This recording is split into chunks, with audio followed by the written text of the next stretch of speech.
తాకట్లో ఉన్న మీ బంగారాన్ని విడిపించి ఆ రోజు ఆన్లైన్ రేటుకి కొంటాం. Sharma gold company. పేలు సమస్య వినడానికి చాలా చిన్నదే. ఇది ప్రతి ఇంట్లో పిల్లలకు ఎదురయ్యే సాధారణ సమస్య కదా అని సరిపెట్టుకుంటాం. కానీ అదే నిర్లక్ష్యం ఒక నిండు ప్రాణాన్ని బలి తీసుకుంది తెలుసా? ఒడిశాలోని పూరి జిల్లాలో చోటు చేసుకున్న ఈ హృదయ విదారక ఘటన దేశం మొత్తం కూడా ఇప్పుడు చర్చనీయాంశమైంది. కేవలం 6వ తరగతి చదువుతున్న ఒక చిన్నారి పేల ఇన్ఫెక్షన్ కారణంగా ప్రాణాలు కోల్పోయింది. నిజంగా దిగ్భ్రాంతికి గురి చేసే వార్త ఇది. అసలు పేల వల్ల మనిషి చనిపోవటం ఏంటి? ఆ చిన్నారికి అసలు ఏమైంది? దీని వెనుక ఉన్న అసలు వాస్తవాలేంటి? ఇప్పుడు మీకు క్లియర్గా చెప్పే ప్రయత్నం చేస్తాం. పూరి జిల్లా చంపగడ సాహిలో నివాసం ఉంటోంది లింగరాజు సాహు కుమార్తె లక్ష్మీప్రియ. మీరు స్క్రీన్ మీద కూడా చూస్తూ ఉన్నారు. 6వ తరగతి చదువుతున్నటువంటి ఈ అమ్మాయి కొంతకాలంగా తలలో తీవ్రమైనటువంటి పేల సమస్యతో ఇబ్బంది పడుతోంది. దీనిని ఒక సాధారణ ఆరోగ్య సమస్యగా భావించారు కుటుంబ సభ్యులంతే. ప్రాథమికంగా ఇంటి వద్దే చికిత్సలు చేయించినట్టుగా తెలుస్తోంది. కానీ రాను రాను ఇన్ఫెక్షన్ ఎక్కువైపోయిందండి. పుర్రె భాగం వరకు పాకింది. తలలో ఏర్పడినటువంటి గాయాల వల్ల బాలిక పరిస్థితి విషమించింది. ఆసుపత్రికి తరలించేలోపే ఆ చిన్నారి కన్నుమూయటం గ్రామంలో తీవ్ర విషాదం నింపింది. కేవలం ఒక మరణం మాత్రమే దీన్ని చూడాల్సిన పనుల గ్రామీణ ప్రాంతాల్లో అవగాహన లోపం ఏ స్థాయిలో ఉందో చూడాల్సినటువంటి అవసరం ఉంది. ఎంత బాధాకరం చూడండి. వైద్యలోకం మొత్తం కూడా ఆశ్చర్యపోయింది ఈ ఘటన చూసి.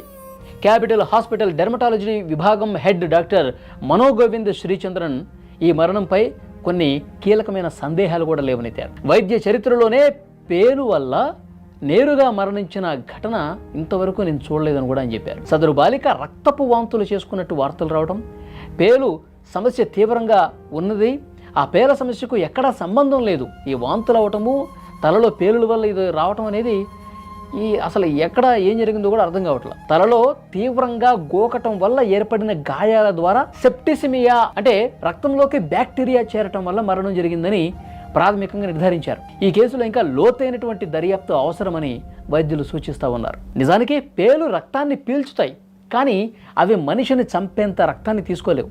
మరి ప్రమాదం ఎక్కడ పుంచుకుంది? వైద్యులు చెప్తున్న డీటెయిల్స్ ఏంటి? పేలు ఉన్నప్పుడు తలలో విపరీతమైన దురదొస్తుంది, సహజమే, అందరికీ తెలుసు. పిల్లలు గోళ్లతో గట్టిగా కోకటం వల్ల స్కాల్ప్పై చర్మం ఊడిపోయి గాయాలవుతున్నాయి. వాళ్ళు గోళ్ళు ఉంటాయి, అదే పనిగా ఆ దురదకి పేలు కుట్టేటప్పుడు గోకుతూ బాగా రప్ప అయిపోయి అక్కడ గాయం ఏర్పడుతుంది. మన పరిసరాల్లో ఉండే బ్యాక్టీరియా ఆ గాయాల ద్వారా శరీరంలోకి ప్రవేశిస్తుంది.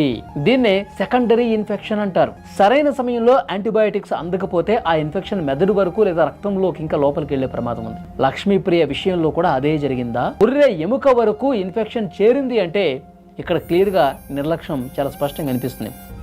ఆమెకి పేను సమస్య ఉంది, విపరీతంగా దురద పెడుతోంది, గోగుతోంది, గాయాలవుతున్నప్పుడే వెంటనే ఒక మంచి ఆసుపత్రికి తీసుకెళ్ళి ఒక మంచి డాక్టర్ని సంప్రదించి వెంటనే చికిత్స తీసుకుంటే క్లియర్ అయిపోయేది. కానీ వాళ్ళు అవగాహన లేకపోవటం వల్ల, తెలియకపోవటం వల్ల, ఎక్కడికి వెళ్ళాలో చూపించకపోవటం వల్ల, సరైన డాక్టర్ని సంప్రదించకపోవటం వల్ల ఆ గాయం అయిపోయి, ఆ గాయం పూర్తిగా రక్తస్రావం అయిపోయి బయట ఉన్నటువంటి బ్యాక్టీరియా అందులోకి వెళ్ళటం వల్ల లోపల మెదడులోకి ప్రవేశించి పుర్రె భాగం లోపలికి ప్రసరించి పూర్తిగా ఇన్ఫెక్షన్ అయి ఆమె చావుకు కారణమైపోయింది. ఈ విషాద ఘటన ప్రతి తల్లిదండ్రులకు ఒక గుణపాఠం కావాలా.